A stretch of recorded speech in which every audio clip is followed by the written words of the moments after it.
Audio shorthand.com में आपका स्वागत है। 5 seconds. Start.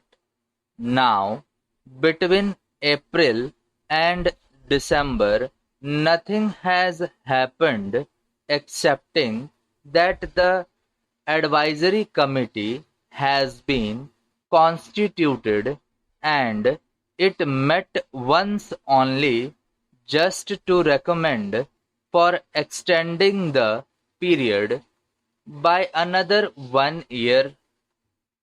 Sir, nobody in both the houses would oppose this measure, but they can only criticize the way in which the government is dealing with this measure, the way in which the government is sleeping over the matter, a matter which affects the very life of a member of parliament, not only a member of parliament, but also a member of the state legislature.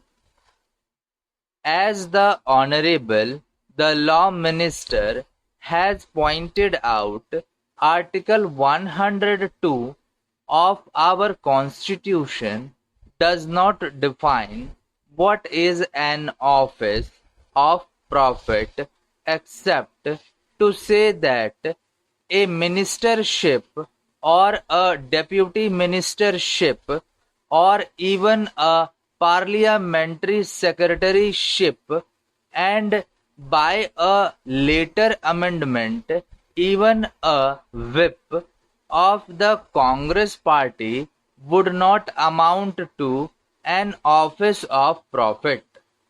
Only a few instances are specified as to which offices would not amount to an office of profit. Then, sir, complications had arisen even when the original bill was moved, introducing statutory committees and advisory committees. What a statutory committee was, or what an advisory committee was not at all defined in the parent bill.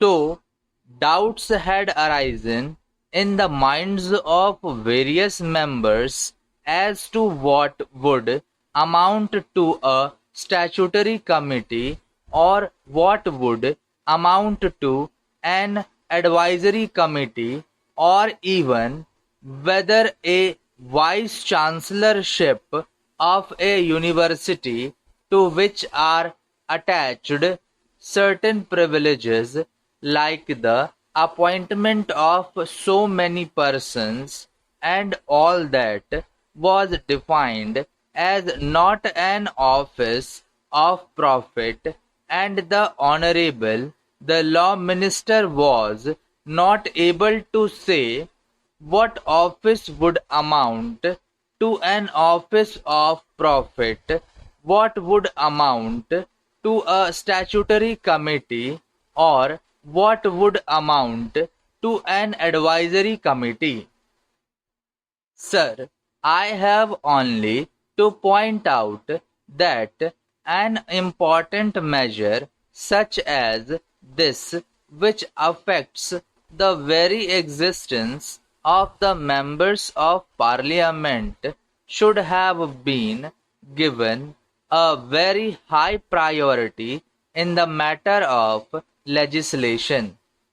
On the contrary, not much attention was given to this. The committee met only once, and even then nothing seems to have happened in that committee. Sir, before the matter goes to a court of law for the judges and for the lawyers to interpret what would amount to an office of profit, it is better that the Honorable the Law Minister brings forward in the coming budget session a comprehensive bill which will specify in its schedules what are offices of profit.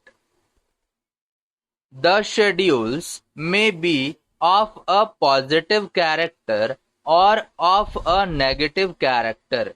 The schedules might say that the holders of such and such offices would not be disqualified from being members of parliament or members of state legislatures, or the schedules might say in a negative way that such and such offices are offices of profit, so that the members of parliament and members of the state legislatures would know whether to accept an office and whether they would be disqualified by accepting a certain office.